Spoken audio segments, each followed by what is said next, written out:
So hello, my name is Tair, and I'm a clinical dietitian and a PhD student at Hadassah Hebrew University Medical Center. And I would like to first thank the conference for allowing me to address the question whether we can predict, or I would say prevent, nutritional deficiencies and the related complications by focusing on the preoperative period. In order to answer that question, I will first present our group studies regarding a nutritional status of patients who underwent sleeve gastrectomy, and I will also address some clinical practice issues. It is interesting to note that the prevalence of nutritional deficiencies is higher in morbidly obese patients compared to non-obese, suggesting that these patients may consume in excess calories without meeting their essential nutrient needs.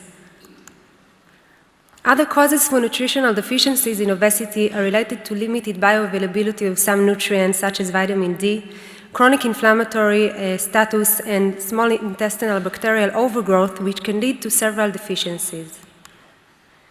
Prior to surgery, the most prominent nutritional deficiencies include several vitamins such as vitamin D, vitamin B12, folic acid, iron, and thiamine deficiency. And this evidence supports the need to identify and correct preoperative nutritional deficiencies as a part of a comprehensive preoperative evaluation.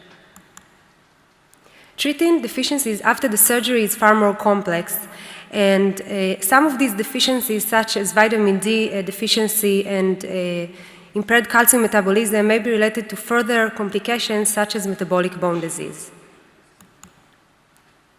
After the surgery, the treatment for deficiencies is far more complex, mainly due to the low adherence of bariatric surgery patients to follow-up.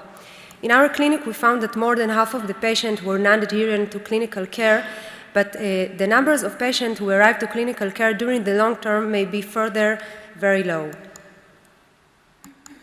Another group in our country found that the mean serum levels of several vitamins were higher and in a better status when patients took the supplements, and that the percentage of patients who took the supplements according to guidelines decreased during the first postoperative year. Regarding the predictive factors for nutritional deficiencies after the surgery, one study have demonstrated that 1 and 2 years after gastric bypass surgery, several deficiencies were higher prevalence in African Americans and women. But this study did not take into account the pre-operative status of these patients, and other studies did not address that question. In general, the studies regarding nutritional status of patients after bariatric surgery derived mostly from observational studies with a short-term duration and high rates of loss to follow-up. In our country, the most prominent bariatric surgery currently performed is sleeve gastrectomy, so our group studied the nutritional status of these patients.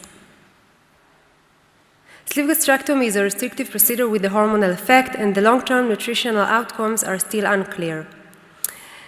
This is primarily a restrictive procedure, but patients are at risk for nutritional deficiencies mainly due to the decreased hydrochloric acid and intrinsic factor secretion, the nausea and vomiting, the poor food choices, and food intolerance that can appear after the surgery. So these study objectives were to determine the pre- and post-operative nutritional deficiencies in patients who underwent sleeve gastrectomy and to identify the baseline predictive factors for the development of such deficiencies. We evaluate the nutritional status of patients who are candidates for sleeve gastrectomy in our clinic and follow them for 12 months after the surgery. Immediately after the surgery, we recommended all patients on the intake of calcium and multivitamin and vitamin D supplements. The study included 192 patients at baseline, and 77 of them completed the follow-up of 12 months after the surgery and achieved 80% of excess weight loss. Prior to surgery, the most prominent nutritional deficiencies included vitamin D insufficiency. In fact, only one candidate had the normal levels of this vitamin, and other deficiencies was 47 had iron deficiency and 41% had elevated PTH, and other deficiencies included folic acid, vitamin B12, ferritin, and anemia. Women were more susceptible to iron deficiency and low ferritin levels and elevated PTH compared to males prior to surgery. 1 year after the surgery, the anemia rates and vitamin B12 rates have worsened compared to baseline, but in contrast to that, the prevalences of folic acid deficiency and elevated PTH have improved compared to baseline. And other deficiencies remained as high as they were at baseline, such as iron deficiency and vitamin D insufficiency. To rule the predictive factors for nutritional deficiencies after the surgery, we used the logistic regression model, and we found that the presence of the deficiencies prior to surgery was the strongest predictor for the appearance of nutritional deficiencies after the surgery during the first postoperative year. So in this study, we found that sleeve gastrectomy had a minor effect on the incidence of deficiencies during the first postoperative year, and mainly reflected the worsening of existing deficiencies such as vitamin B12 and anemia, while some deficiencies have improved compared to baseline, and some deficiencies remained as high as they were at baseline. We also found that the predictive factors for nutritional deficiencies during the first postoperative year were the existence at baseline. So we concluded that focusing on the preoperative nutritional status is highly important in these patients, and that special caution should be taken for women and more morbidly obese patients who are more susceptible to several vitamin deficiencies at baseline. I'll continue to our next study, which is the long-term duration study of sleeve gastrectomy patients. In this study, we checked the nutritional deficiencies of these patients 4 years after the surgery. In general, there are only 4 studies to date that have been published regarding the long-term nutritional status of sleeve gastrectomy patients, and this is the 5th. So this was a continual to the previous study and presents the specific results for 27 participants who completed the long-term follow-up of 4 years after the surgery. So 4 years after the surgery, the average weight slightly increased, and patients finally achieved 68% of excess weight loss. Here we can look at the whole period of the whole study, nutritional deficiencies, prevalences. So as you can see in the dark blue bar, the higher prevalences were prior to surgery, while 1 year after the surgery, several prevalences of nutritional deficiencies have improved compared to baseline. But in the yellow bars, we can see that in the long term, 4 years after the surgery, several deficiencies have worsened again.